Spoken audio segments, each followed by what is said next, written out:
Écoutez, Sirot Relektet Zain, Sira sur Vayakel Pekoudé. Le Rabbi il explique qu'il y a certaines fois dans le commentaire de Rashi où on se pose des questions. Rashi répond à tout. Si nous on se pose des questions, c'est que ce n'est pas des questions qui relèvent du sens simple du texte, ou alors c'est des choses que, en réfléchissant un peu, on peut comprendre facilement, ou alors ça veut dire que c'est des choses que Rashi a déjà expliquées ailleurs. Mais sinon Rashi il explique tout. Et pourtant, dans notre paracha, on a certaines questions. On a même des questions sur le commentaire de Rashi lui-même. Quand on regarde le verset de la paracha qui nous dit que les Béné Israël ils ont amené plein d'offrandes pour construire le Mishkan, on nous dit que les femmes elles ont amené de la laine de chèvre. Le Rabbi dit d'ailleurs, en hébreu ça s'appelle pas pareil, ça s'appelle pas la laine. La laine c'est que pour les moutons et les chèvres c'est un autre mot, c'est notsa, comme pour dire c'est comme une espèce de toison. Et Rachid explique que elles ont tricoté cette laine de chèvre à même la chèvre, à même l'animal. Et ça, c'était une œuvre très particulière. Alors Rabbi dit, mais en quoi c'est important d'amener de la laine directement à partir de l'animal? Au contraire, tu peux plus facilement la tricoter et la coudre quand elle est séparée. Qu'est-ce que tu as gagné qu'elle soit encore collée à l'animal? Et puis si tu fais ça pour les chèvres, pourquoi tu fais pas ça pour les moutons? On voit qu'il y avait énormément de matériaux de laine, que ce soit en couleur bordeaux, à pourpre ou en couleur azur. Il y avait plein de matériaux, il y avait beaucoup de laine. Et la laine de mouton, tu ne dis pas que ça, tu l'as tricoté sur les moutons. Par contre, la laine de chèvre, oui. Pourquoi? Et l'autre question, c'est qu'on voit que normalement, on a l'habitude, quand on construit une maison, de construire d'abord les murs et après le toit. Ici, ils ont fait l'inverse. Ils ont d'abord construit le toit, c'est les tentures de chèvre justement, et après seulement les murs. Il y a des commentateurs qui disent pour pas que les murs restent sans le toit, que dès qu'ils soient construits, tout de suite on met le toit par-dessus. Alors Rabbi dit mais pourquoi? Où on a vu qu'on était obligé de faire comme ça, que les murs ne devaient jamais rester découverts, on n'a jamais vu ça nulle part. Et puis en plus on voit qu'au contraire ils ont fait toutes les parties du Mishkan séparément, et quand ils ont tout fini, ils ont tout amené devant Moshe, et là ils ont tout construit. Ils n'ont pas construit progressivement au fur et à mesure qu'ils étaient en train d'apporter les matériaux. Donc ça ne changeait rien qu'elle soit faite avant ou après de toute façon. Donc dans ce cas-là, pourquoi avoir fait les murs avant le toit? Non, pardon, pourquoi avoir fait le toit avant même de faire les murs? Et enfin, la dernière question, le rabbi il pose, il dit pourquoi Rashi nous dit que le fait de coudre, de tricoter à même la chèvre, c'était une œuvre particulière, un art particulier. Alors que la Torah, le verset, et aussi la Gemara nous disent c'était une sagesse particulière. Pourquoi Rachid a changé ce mot? Alors quand on regarde 2 secondes les versets qui parlent de ça, on va comprendre tout de suite. Il y a tout d'abord un premier verset qui vient et qui nous dit toutes les femmes qui étaient sages de cœur, qui étaient des artistes, elles ont amené des tissus d'azur, de pourpre, etc. Et ensuite, on a un deuxième verset qui nous dit encore une fois toutes les femmes qui avaient de la sagesse dans leur cœur, elles ont tricoté les chèvres. Et en vérité, on voit que non seulement c'est un verset à part entière, mais en plus, on répète ce qu'on vient de dire. Donc on comprend tout de suite qu'on est en train de parler d'une deuxième chose. On ne va pas répéter alors qu'on vient de dire exactement la même chose dans le verset juste avant. Donc on comprend très bien qu'il y avait ce qu'elles ont apporté pour les moutons, et qui était de couleur azur et pourpre, et une deuxième catégorie, ce qu'elles ont amené, qui était le poil de chèvre. Alors en quoi c'était une qualité d'apporter de la laine qui était tissée à même l'animal? Le rabbi l'explique. Dans les sacrifices qu'on apportait dans le Mishkan, il y avait plusieurs catégories. Il y avait les sacrifices animaux, mais on a vu aussi dans le Chumash Bereshit qu'il y a des fois où il y avait des sacrifices végétaux qui étaient amenés, comme avec Caïn et Evel par exemple. Il y a aussi des choses qui relèvent du minéral dans les sacrifices.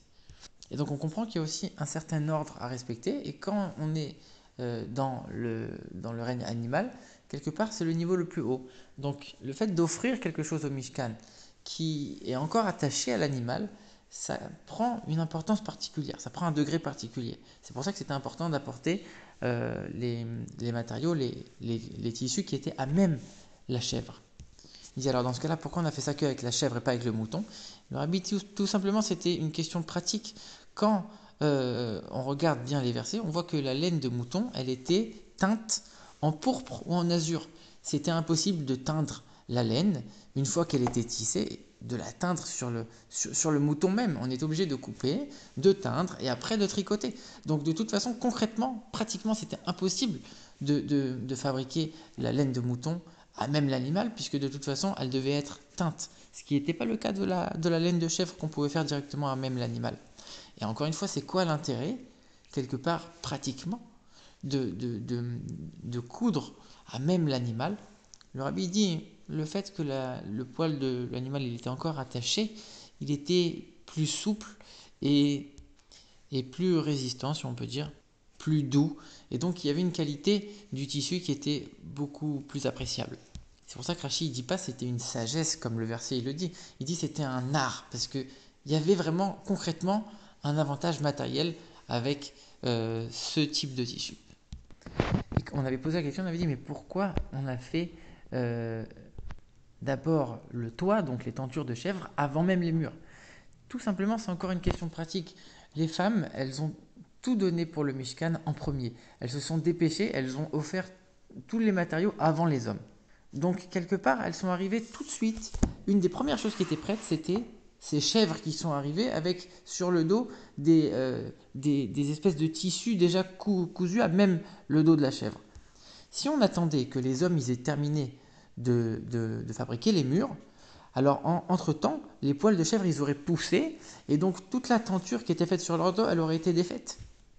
Et le poil il aurait poussé beaucoup plus long et donc ça n'aurait pas poussé en étant cousu.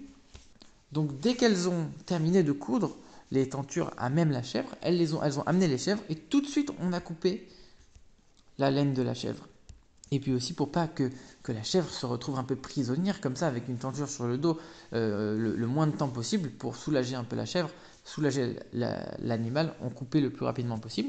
Et après, encore une fois, il fallait unir tous les tissus qui avaient été faits sur chaque chèvre, les unir les uns avec les autres pour faire une grande tenture. Et ça aussi, il fallait le faire le plus tôt possible, encore, tant que la laine était encore fraîche, encore souple, pour que ça puisse être de la meilleure qualité. Donc c'est normal que pratiquement, concrètement, c'était plus facile de faire que la tenture soit prête en premier. Et c'est pour ça qu'elle a été faite avant les murs, tout simplement. Alors, le rabbi dit que dans le commentaire de Rashi, on peut remarquer des concepts de halacha. On voit que le Mishkan, c'était comme un peu le Beth Amikdash. Et on sait qu'on ne construisait pas le Beth Amikdash la nuit. Ça veut dire que le Beth Amikdash, la construction du Beth Amikdash, elle dépendait d'un certain temps donné. Donc, on sait que toutes les mitzvot qui dépendent d'un certain temps, les femmes en sont dispensées. Donc, ça veut dire que les femmes, elles n'avaient pas besoin de participer à la construction du temple. Donc comment ça se fait qu'elles ont apporté les tentures de chèvre?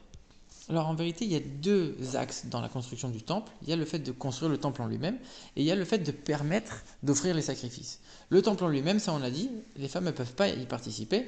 C'est comme toutes les mitzvot qui dépendent du temps, ça ne les concerne pas, elles sont dispensées de ça. Par contre, la mitzvot d'apporter les sacrifices, les corbanotes, les femmes elles y sont astreintes aussi, donc elles pouvaient participer. Donc ça voudrait dire que les parties du Mishkan qui sont indispensables au korbanot, au sacrifice, ça, elles avaient le droit d'y participer. Mais toutes les autres parties qui n'étaient pas indispensables, ça, elles ne pouvaient pas participer à leur fabrication. Alors il y a un avis qui dit que les tentures de chèvre, elles n'étaient pas indispensables. Alors comment c'est possible qu'elles aient pu les amener? Et selon cet avis, c'est pour ça que le verset, il dit c'était une sagesse particulière. Ce n'était pas un art ou une œuvre particulière. Elles n'ont pas participé activement. Concrètement, dans cette construction, c'était une sagesse particulière, une technique, si on veut, particulière. Mais ça, c'est pas l'avis de Rashi. Rashi, il est d'avis que cette tenture, elle était, oui, indispensable. Et donc, elle pouvait sans problème apporter cette tenture, ces poils de chèvre. Et c'est pour ça que Rashi ne note pas le même mot que dans le verset. Il ne met pas une sagesse particulière, il met une œuvre, une action, un art particulier. Parce que concrètement, elles ont fabriqué cette laine et elles l'ont apportée. Et donc on peut aussi tirer une autre halakha de ça. On sait que tout ce qui était accompli pendant Shabbat d'une manière différente, c'était pas foncièrement interdit. Donc le fait de tricoter, c'est interdit Shabbat, mais si on tricote à même l'animal, comme il y a un changement, il y a certains qui vont permettre. En tout cas peut-être pas permettre, mais on dit que c'est interdit, mais on n'est pas passible de punition. Par contre, il y a un autre avis qui dit oui, on est passible de punition si on a cousu, même sur l'animal. En vérité, c'est ça que Rachid dit ici, parce que Le fait même de coudre sur l'animal, c'était ce qu'on faisait dans le temple. Et on sait que aujourd'hui, toutes les actions qui sont interdites pendant Shabbat, c'est les actions qui ont participé à la fabrication du temple. Donc justement, on est, oui, passible pour avoir cousu sur l'animal. Et enfin, maintenant, le rabbi nous donne les enseignements qu'on peut tirer de cette explication de Rashi pour nous dans notre vie. Parce qu'a priori, qu'est-ce que ça vient nous apprendre? On sait que de toute façon, le Beth Amikdash qui va, si Dieu veut, bientôt arriver, il est déjà fabriqué dans le ciel, il est déjà prêt, et puis il n'y a que du minéral, il n'y a que de la pierre, il n'y a pas du tout de tenture animale. Donc est-ce qu'on s'en fout maintenant de quelle manière elles ont été faites? Qu'est-ce que ça va nous apporter à nous aujourd'hui? Le premier enseignement que le rabbi tire, c'est que on voit que ces femmes, elles avaient un talent particulier. Et ben, elles l'ont utilisé pour le service de Dieu, pour fabriquer le Mishkan. De la même manière, on doit savoir que quand on a un talent, quand on a une capacité, quand on a des forces particulières, il faut les utiliser pour le service de Dieu. Et le rabbi, il ajoute, il dit que quand quelqu'un il gagne plus d'argent que les autres, et ben lui aussi, il a une certaine mission de donner plus de tzedaka que les autres. On doit utiliser nos capacités, nos forces au maximum et tout offrir à Dieu. Et le deuxième enseignement, c'est qu'on voit que par souci de bien-être animal, pour pas que la chèvre elle soit embêtée trop longtemps, on coupait la tenture qui avait été tricotée sur son dos le plus rapidement possible, pour pas l'embêter. Si déjà on faisait attention à ne pas embêter un animal, c'est sûr qu'on ne doit pas faire de peine à un juif, ou même à tout homme. Et quand on voit un juif dans la détresse, le rabbi dit un juif dans la détresse, c'est quelqu'un qui est perdu spirituellement, qui est nu de mitzvot. On doit l'habiller avec les tefilines, avec les tzitzit, on doit l'habiller de mitzvot. Pareil, quand on dit que quelqu'un a faim, c'est qu'il a faim de Torah et de mitzvot. Il faut s'occuper des autres de manière complètement dévouée et ne pas dire moi je vais d'abord m'occuper de moi-même. Et une fois que je serai certain que j'ai tout ce qu'il faut, qu'il me manque rien, je vais aller m'occuper maintenant d'un autre juif. Il faut se dévouer pour les autres. Et par le fait qu'on utilise toutes ces capacités comme il faut pour le service de Dieu, on va mériter de construire le troisième temple par nos bonnes actions et tous nos efforts dans le service de Dieu.